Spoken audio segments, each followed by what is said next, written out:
Pier Paolo Pasolini, the filmmaker.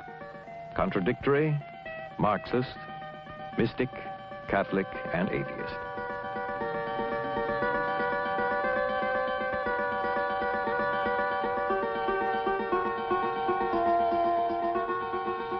Pasolini, Pier Paolo Pasolini, prolific writer and poet. 26 novels and 6 volumes of poetry. Oh, Christ, what's this crap about Pasolini? Why the hell is Antonioni going to goddamn stop taking? So listen, and what do you think about Antonioni then? Zabriskie Point I saw 5 times. Yeah. Of course, I saw Passion of St. Matthew according to St. John, St. Mark's, whatever, the Pasolini thing. A piece of crap. Piece of crap. È bravo, è un regista molto profondo. E poi che ci pensi di Fellini? Più bravo Fellini è il più grande regista che c'è sulla faccia della terra. Ah sì, più grande che Pasolini? Più grande regista. During the last 11 years, he has written and directed 15 major films, such as The Gospel According to St. Matthew, Accattoni, Mama Roma, Oedipus Rex, Theorem, Pigsty, and recently Medea, starring Maria Callas. Che filmi lei ha veduto di Pasolini? If one were able to find in Pasolini's work one constant which has followed throughout his cinematic career, it would be the stress that he has placed on death. Starting with Accattoni and following all through his films, it is a subject that he has talked about a great deal.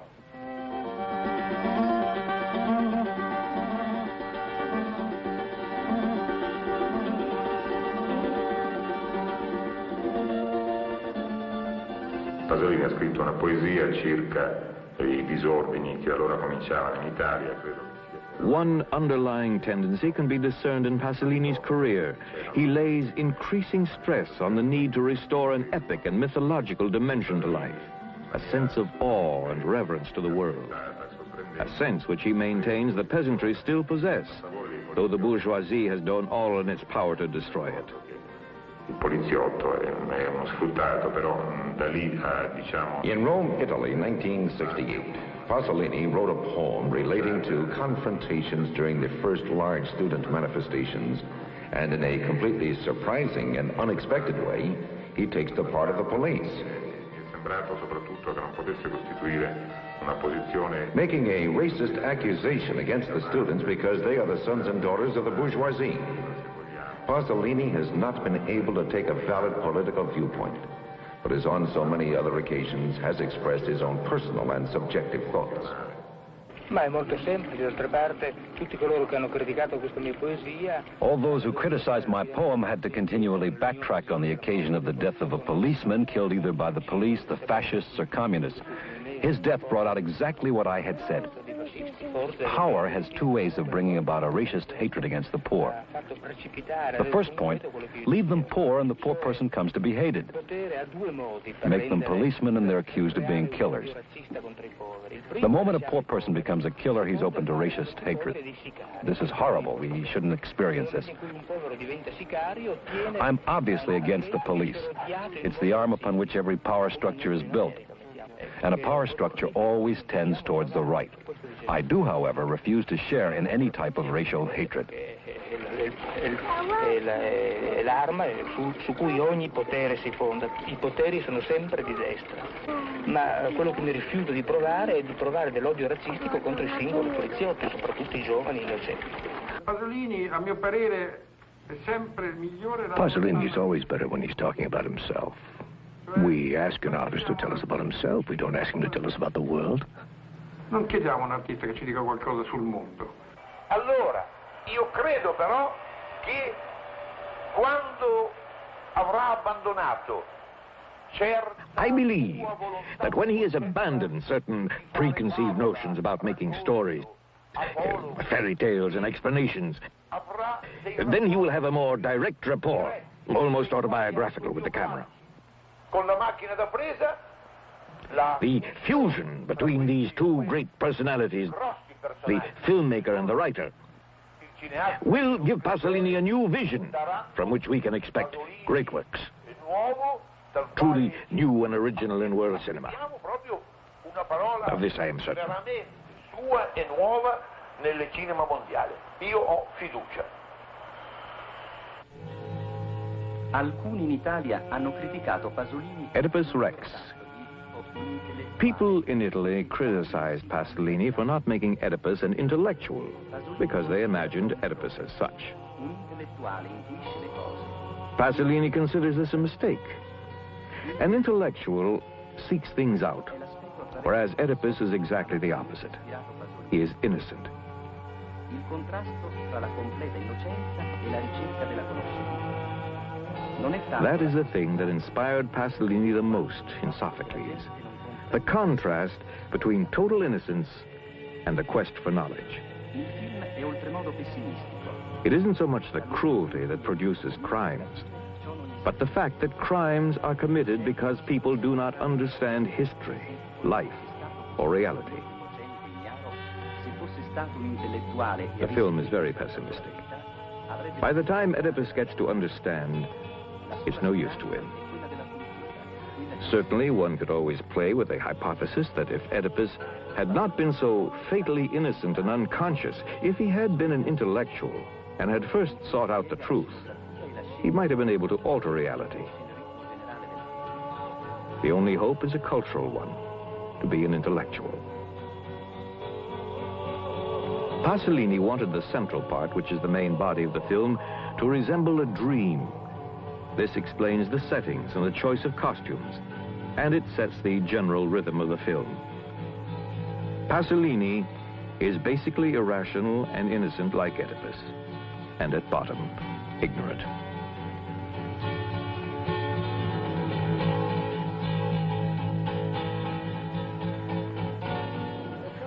Pasolini met Ninetto Davoli by chance when he was making La Ricotta. Ninetto was with a whole lot of boys watching Pasolini direct the film, and he noticed him at once because of his curly hair and his carefree personality. When he thought of making Uccellacci e Uccellini, Pasolini decided on him and Toto without the slightest hesitation. I remember he said, "Do you want a part in the film?" And myself replying, "Okay." And he said, "You know, it's only a very small part, and I mean small." So I took it at that. And instead, it turned out to be a part with Toto, Italy's most famous comic. Imagine my surprise with a star like that. Of course, I accepted. And so The Hawks and the Sparrows was my first film. I was only 16 when I made it. It had little success. Maybe people didn't understand it. So after that, I started to make other films. The Streghe, Capriccio all'Italiana, Oedipus Rex, Theorem, and many others.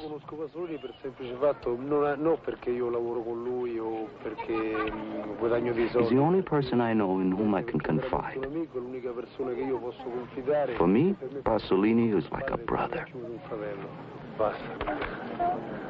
Perché a me del cinema non è che mi importa tanto, capisci? It amuses me to make films. I also have to earn some money, but the rest really doesn't interest me. Mi diverte, basta. I like Pierpaolo a lot. He's a very sincere person. He's a real friend. He's a type who's very easy to get along with. He gets on well with people, especially people from the slums.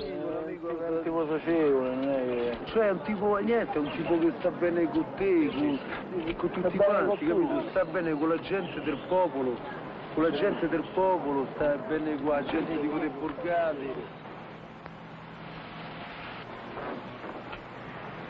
Alberto Moravia, one of Italy's leading writers and certainly the foremost authority on Pasolini and his works. Io Alberto Moravia. Pasolini, Pierpaolo Pasolini is an exceptionally gifted artist. All of his work has a poetic influence. He is one of the most important poets we have in Italy today. What is his originality? In Italy, we've had for the last century something which is called civic poetry, pertaining to the world of politics, culture, humanity. It has always tended towards the right, conservative and nationalistic. The great originality of Pasolini is that of making civic poetry tend towards the left, making a fusion between Marxism and social decadence. It has the great originality and quality of having absorbed all aspects of everyday living. The novels and the films of Pasolini resemble each other. But since Pasolini has become a filmmaker, he no longer writes novels. He makes films and writes poetry. His novels have the great merit of truthfully revealing the world of the Roman slum dweller. It is misleading to divorce Pasolini's work in the cinema from his other work, particularly his writing, poetry, novels, and criticism. Like Robert Grillet and Kluge, Pasolini was a writer before he was a film director. I must say, I still hold reservations on the possibility of the comprehension of Pasolini's films by the underdeveloped people to whom his message seems to be directed. In the cinema, Pasolini began with 2 or 3 films using the same themes as in his novels. The novels are The Ragazzi and A Violent Life. They describe the Roman slums, and the films Accattone and La Ricotta are also about the slums. Pasolini also made a series of cultural films. He made films of the myths of Medea, Oedipus Rex, and Jesus Christ. These are films of a man with a great sensitivity towards painting, revealing a very figurative and pictorial content. They also show great sensibility for a contemporary interpretation of the ancient myths. Pasolini's cinema is clearly in the tradition of Rossellini, Dreyer, and Mizoguchi, if only in its juxtaposition of the natural and the supernatural. I, Cesare Zavattini, having been watching the conflict for a number of years ever since Pasolini entered the world of filmmaking, a conflict between Pasolini the writer and Pasolini the filmmaker.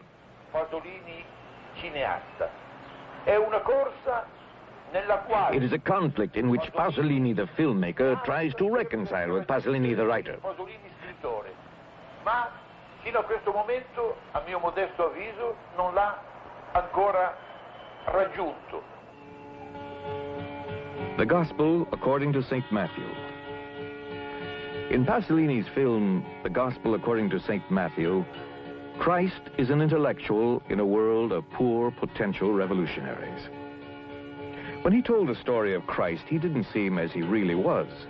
Had he have done so, he would not have produced a religious film because he is not a believer. He doesn't believe Christ is the Son of God. Pasolini wanted to tell the story of Christ plus 2,000 years of Christian theology. In Accattone, he was telling the story in the first person. The Gospel was not telling the story in the same way. Pasolini, a non-believer, was telling the story through the eyes of a believer. The Gospel is full of contradictions. They are essential. They enrich the story. Basically, Matthew is the most earthly of all the evangelists, and also the most revolutionary. He is the closest to understanding the problems of a historical epoch which Christ created.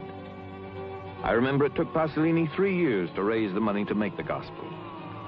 20th century Palestine was full of light industry and the kibbutzim, so he shot the film in southern Italy. He'd been looking for over a year for an actor to interpret the figure of Christ, and was about to choose a German actor, but met Enrique Irazzocchi, a young Spanish student from Madrid University. No one in Italy reads the Gospel. The film suggests that Italians begin to read it.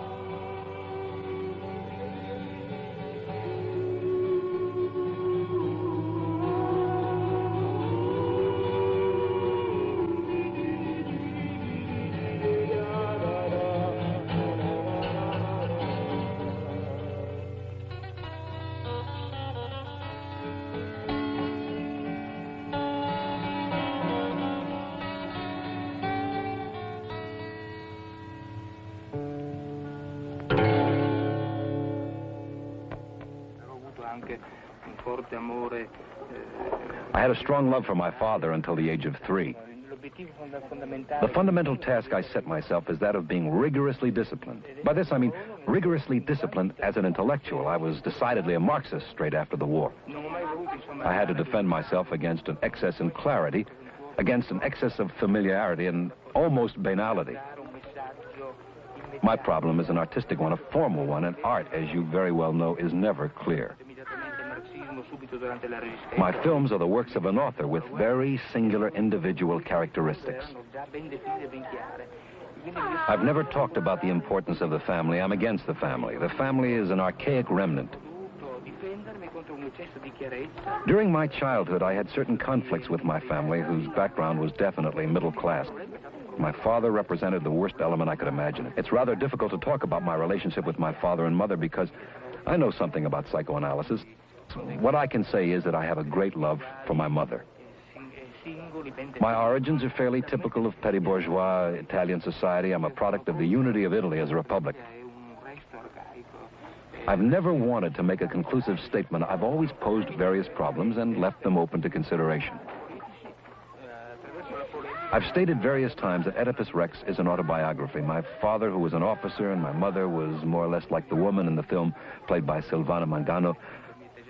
I live the Oedipus complex in a kind of laboratory fashion, in an almost elementary and schematic way. When I make a film, I'm always in reality, among the trees and among the people like yourselves. There's no symbolic or conventional filter between me and reality as there is in literature. The cinema is an explosion of my love for reality. I have never conceived of making a film that would be the work of a group. I've always thought of film as the work of an author. Not only the script and the direction, but the choice of sets and locations, the characters, even the clothes. I choose everything, not to mention the music. Quasi come in laboratorio, in maniera quasi elementare, schematica direi, ma è anche molto poco autobiografico, in quanto che la mia autobiografia in questo momento non mi interessa quasi niente. Ma è stato casualmente, io andavo a fare il bagno al fiume. I was going to take a swim in the river and I saw him with a bicycle. It was in 1950, straight after he came to Rome. Well, we started to talk and he told me he was a writer, and I said, so am I. I felt instinctively that this man was a genius. And he was true and real. Each of us has to have the courage to accept a person in whom we can believe, who gives one faith. I believe in Pasolini, and he has given me a lot of faith. If I hadn't known him, I might have become a thief or a gangster. Who knows? It's really very difficult to talk about Pasolini. Pasolini wrote scripts with me because I came from the slums. He even gave me the courage to become a film director. And he told me, you'll see, Sergio, you will be subjected to racism like your brother Franco. Lui, Pasolini, ha dato il coraggio di fare addirittura il regista, dove mi aveva detto, vedrai Sergio, sarai soggetto di un razzismo, come è stato tuo fratello, sarai tu. Uno addirittura ai critici, quelli del cinema italiano, che non capiscono niente. Those Italian film critics who don't understand a thing speak badly of him. And those who speak well of him do so to attack those who speak badly of him. The critics never ask how one made a film, how many millions, how much time, what actors, nothing. They never ask a single important thing. I've just made my own film, Austria. I've used fifth-rate actors. Pasolini never has. He has used a dolly. I never have. Pasolini has used a zoom. I never have. Pasolini has moved the camera and taken pan shots. I've never moved the camera. So how can it be said that my film is out of the Pasolini school? Pasolini ha doprato Carello, io non ho mai adoprato Carello. Pasolini ha doprato zoom, io non ho mai adoprato zoom. Pasolini ha mosso la macchina, faceva panoramiche, io non ho fatto mai panoramiche. Come si fa a divertirmi in ora di scuola? Questo quindi era già preparato. Pasolini met Sergio Citti in 1950. Sergio helped him enormously in all his novels. He was like a living dictionary. Pasolini jotted down notes at home. Then he would go over and see Sergio and get him to check the jokes and the local slang of the Roman characters, in which he was very proficient. I met Pasolini 15, 16 years ago. We were just kids. We were bathing in a dirty river. He came to talk, write down notes. In an instant, we were friends. I became involved in his films as an actor. Franco Citti, the brother of Pasolini's oldest friend in Rome, Sergio Citti. He'd known him ever since he was a small boy. He was perfect for Accartone. He told me he was going to make a film. The film was Accartone. I always wanted to go into films ever since I was a young boy. But I had no idea what filmmaking was all about. I finally realized when I had finished my first film, Accartone, and when it was shown at the Venice Film Festival. I found it very moving. Started to cry.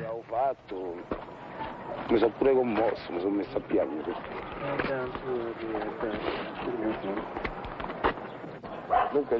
Oedipus Rex was a very difficult film. It was the first film I had made in costume. It was very exacting, quite different from the other films I'd made before. Cosa vuole? Sì, una crisi religiosa molto ridicola. A 14 anni ero molto credente ancora. A un certo punto, di punto in bianco... I've never been religious unless you can count a very ridiculous religious crisis at 14 years of age. I was still very innocent. Then from one day to the next, I didn't believe anymore. I was born Catholic by mere chance because I was born in Italy. But I was never particularly Catholic, and I came to my criticism of the church as every Italian intellectual has. I had a very agnostic upbringing, and this led me to Marxism, so therefore I arrived at it in the most obvious and natural way. The church in Italy has always been an instrument of power, but I don't think its ideological power, as opposed to its practical power, has any influence over the Italian peasant. The Italian's not religious. I don't want to say pagan because that would be generic, but he is pre-Catholic in as much as he has remained in the state in which Catholicism found him, above all in the South. Catholicism is the superficial crust over the Italian people, and I believe that it'll only take a strong confrontation to destroy these ideals. I think that the gospel is one of the many books of religious propaganda that have been written. There will come a time when the gospel will be linguistically incomprehensible to humanity. The gospel is tied to time and its historic place. The church can only survive if it continues to change and put into continual crisis its own institutionality. I'm now preparing a film on St. Paul. In the film, we bring into question not the validity of the church, but its mere mode of existence.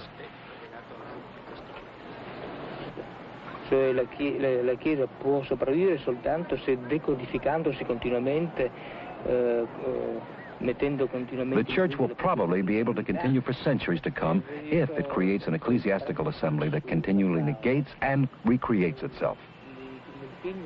My criticism is against the church as a power as it is today. I said that when I was a boy I believed, I prayed, but it wasn't anything very serious. I think there are some facets in my character that have something of a mystifying quality. I'd say that this is part of the trauma that dominates my existence. Nature doesn't seem natural to me. It's a sort of act between me and the naturalness of nature. Philosophically, nothing I have ever done has been more fitted to me than the gospel according to St. Matthew, because of my tendency always to see something sacred and mythical and epic quality in everything, even the most humdrum, simple, and banal objects and events. Pier Paolo Pasolini has had a major impact both on politics and the church in Italy. In making the gospel according to St. Matthew, he was directly involved with Pope John XXIII. Many people have accused Pier Paolo Pasolini of being a devout member of the Communist Party. The fact is, the relationship between the Communist Party of Italy and a cultural personality such as Pasolini or Visconti, for instance, is one of great flexibility on both sides. Thus, Pasolini writes both for the party journals and at the same time attacks the party in non-party publications. I'm not inscribed in the Communist Party. During the Czech crisis in 1968, I was decidedly against the Russian position with all my soul. Apart from anything else, my condemnation of Russian communism dates back to 1957. The Communist Party of Italy, in some certain consensus, contributes towards a type of restoration, a new type of restoration, which is tending towards the left. I dissent and am with the movement to the left of the Communist Party. I believe that the student movements bring a really revolutionary exigency. All the positions that are within the Communist Party of Italy are positions of an extreme purity in relation to the communist orthodoxy. Pasolini's cinema is deeply embedded in Italian culture, which is full of contradictory traits, like Catholicism and Marxism, the two commanding ideologies which dominate Italian intellectual life, both of which have left their stamp on Pasolini. However, Pasolini's Marxism is far from being a unifying system. In his thought, it is but one of many conflicting strands, now surfacing, now submerging. There is, though, one constant, one invariant: Pasolini's uncritical attachment to the peasantry, an ideal of Marxism and childhood romanticism.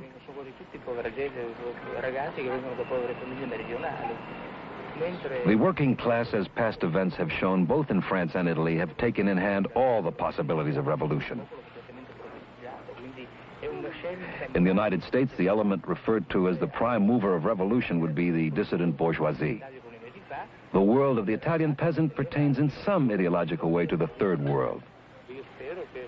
Meanwhile, the working class belongs to the modern world. It belongs to our time and our history.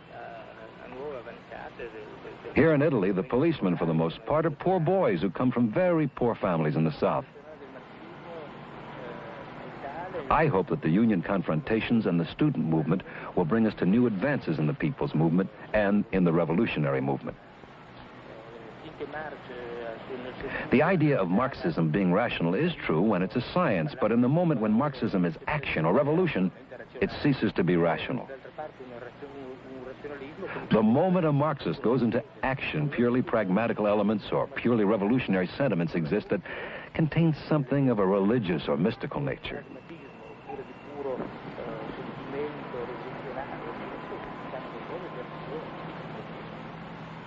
Pasolini has a great ability and sensitivity towards language and linguistics. In fact, some of his most beautiful poetry is in Friulan dialect, because he comes from the Friuli. Sera imbarlumida, dal fossalla creslaga, una femmina plena cammina pel ciamp. Io ti riguardi, Narcis, ti vevis il color della sera, quando i ciampani s'assunin di muerto.